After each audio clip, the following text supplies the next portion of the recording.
It was meant to be one last family road trip before the school year kicked in. Cruising through the dense pines of the Pacific Northwest, I stepped out of the stuffy SUV. The summer air buzzing with insects and that sticky heat that clings to your skin like regret. Aunt Carol cracked a lame joke about bears, and Dad just shook his head with that fake chuckle. "Hey, Sarah, go grab some firewood," they said, smirking like it was no big deal. "Show us what you're made of." I rolled my eyes but played along, venturing into the trees with a nervous grin. When I stumbled back to the campsite, arms full of sticks, the SUV was gone. Vanished.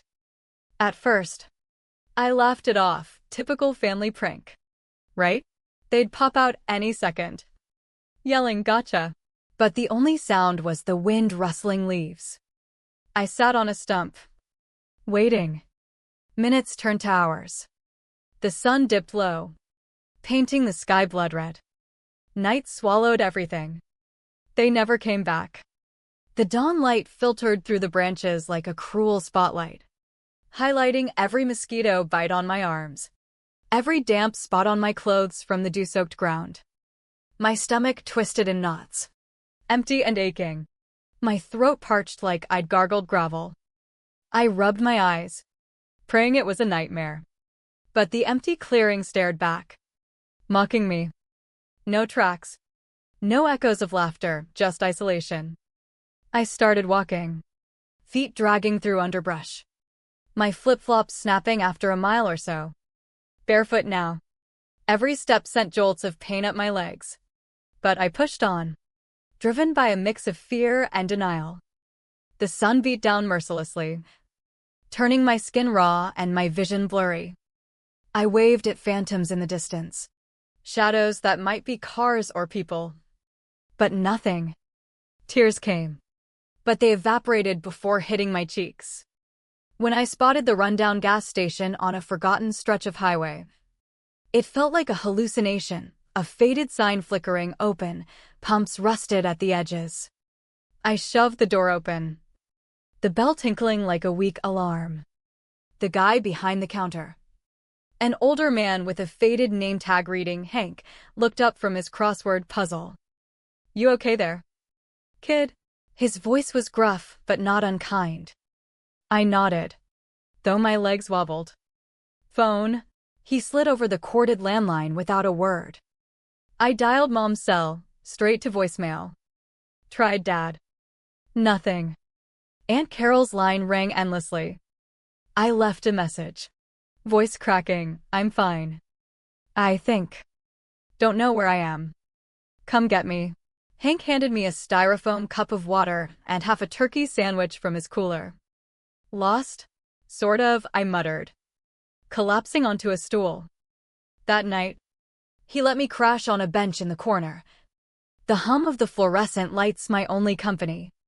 Sleep came in fits, haunted by replays of that empty campsite.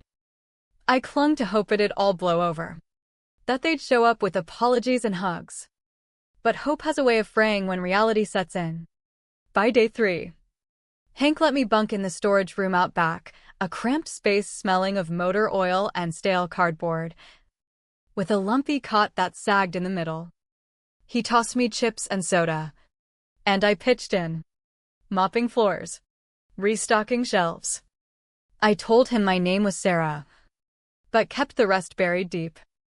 The phone stayed silent, no calls, no frantic searches.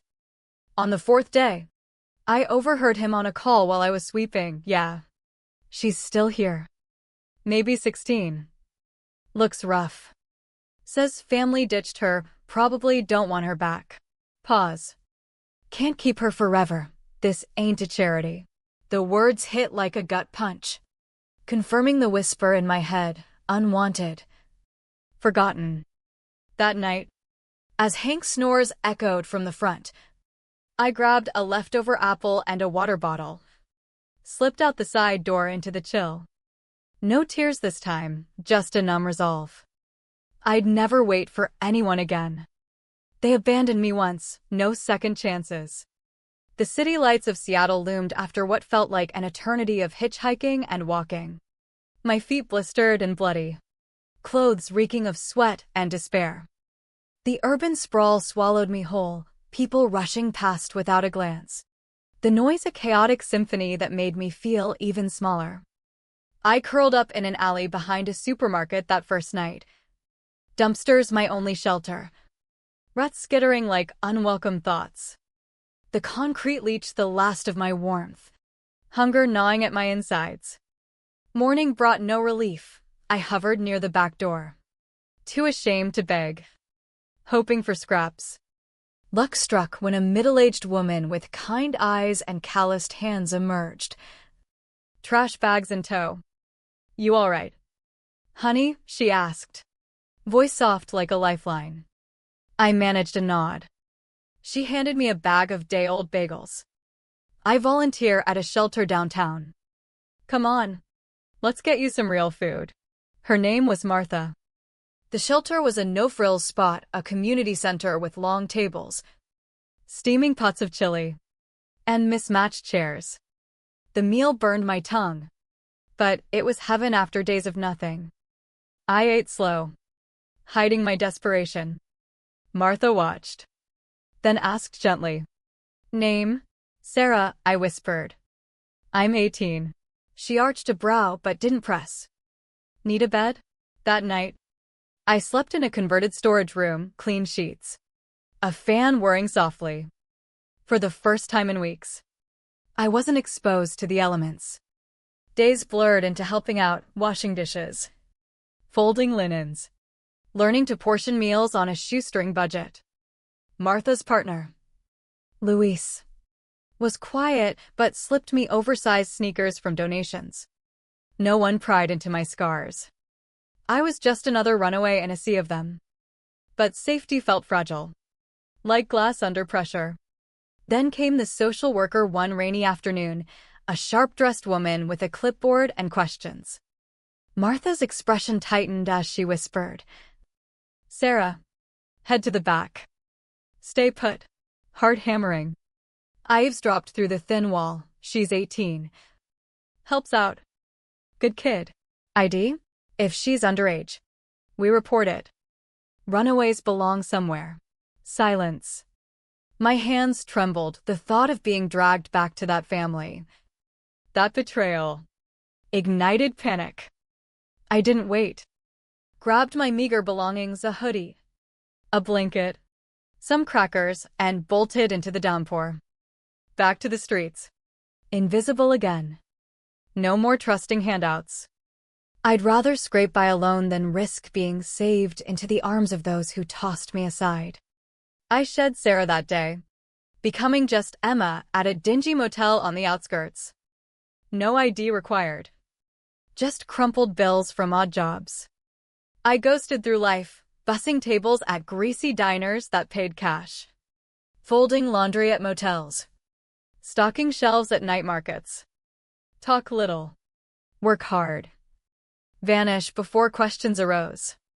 Some nights, a thin mattress, others, a park bench or a 24-hour laundromat's corner. I once hid in a library bathroom after hours, heart racing at every creak. Survival sharpened me, taught me to read people, to hide pain behind a blank stare.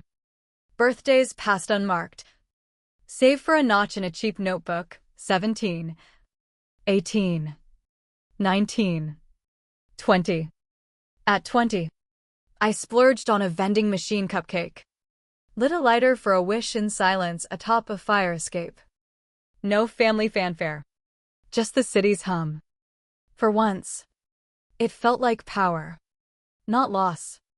I convinced myself no one cared, no searches, no regrets. Until one foggy evening, lugging groceries home, I spotted it under a street lamp, a weathered missing persons flyer stapled to a pole. Have you seen Emily Hayes? Age 16 at disappearance. Last seen on family camping trip in Washington Woods. Family desperate. My old photo stared back. Innocent eyes that no longer matched the hardened woman I'd become. My bags hit the pavement. Rage bubbled up. Hot and unyielding. Desperate? They drove off laughing. I tore it down, crumpling it into my pocket, glancing around like a fugitive. That night, insomnia clawed at me. Why no? Guilt? Or something worse? I buried it deeper. But the seed of resentment took root. Tech wasn't my plan. It was escape from scrubbing toilets. I landed at Bite Repair, a hole-in-the-wall shop in a strip mall, run by Mr. Chin, a wiry guy with a knack for reviving dead gadgets. Hired to organize shelves and sweep. I watched him solder circuits, coax data from fried drives. Curiosity hooked me. One slow day, a frantic customer begged for lost family videos. Mr. Chin was out. I mimicked what I'd seen. Fingers trembling over the keyboard. Files recovered. She tipped generously. Mr. Chin returned. Eyed the setup. You fixed it? Sorry. He nodded. Not bad. Lessons followed. Coding basics. Hardware hacks. Security flaws. He never dug into my past. Just molded my raw talent. Mind like steel bends. Doesn't snap, he said once. 3 years in, I devoured online tutorials by night, crashing on the shop's couch. Built my first app out of necessity, Sentinel. A panic button for lone walkers. Offline capable. Pinging encrypted alerts. Posted it anonymously on forums. Downloads surged thousands. Then millions. Media buzzed. Mystery dev saves lives. Investors called. I hid behind proxies. Aliases. By 25, Emma Reed owned a sleek loft in downtown Seattle. Minimalist decor masking the chaos within. No photos. No ties, just code and control. The past resurfaced with a knock, a reporter with a folder. Sliding over that damn flyer. Is this you? Emily? Ice in my veins. I met his gaze. That girl's long gone. He left without a fight. But the dam cracked. News broke. Cold case runaway turns tech mogul. Speculation swirled. I stayed silent, letting it fester. Meanwhile, in a tidy Portland suburb, Detective Ruiz grilled the Hayes family. Mom, Susan, poured coffee with feigned poise. Emily? She probably bolted, always dramatic. Uncle Bob snorted. Prank gone wrong, kid overreacted. Ruiz revealed leads, gas station sightings. Torn flyers. App timelines linking to me. Susan's face twisted. She couldn't build that. Ruiz, she built a life without you. At the shelter, Martha sipped tea with Ruiz. Called herself Emma. Smart. Guarded. Ran before services could intervene. Didn't want to be found by whoever broke her. Back in my loft, TV blared my story. I switched it off. Silence was my weapon until the gala. I planned it meticulously. Apex Innovations launch event. A glittering hall in the city center. Invites black and gold. VIPs to the Hayes, Susan, Bob. Siblings Mia and Jake. No note, just the emblem. The night pulsed with elegance. Crystal chandeliers. White orchids. Screens flashing Sentinel's impact. Backstage. In a crimson gown. I watched them arrive, Susan clutching a clutch like armor. Bob bloating in an ill-fitting suit. Mia and Jake gawking. Lights dimmed. Host announced, founder and CEO. Emily Hayes. Shockwaves. I strode out. Locking eyes briefly, Susan's pallor. Bob's gape. Applause thundered. My speech, Apex rose from abandonment. Proving no one defines your worth. No names. But the subtext sliced deep. Post-speech. Crowds mobbed. They approached. Desperate. Security blocked. No contact. Susan pleaded, she's my daughter. I turned.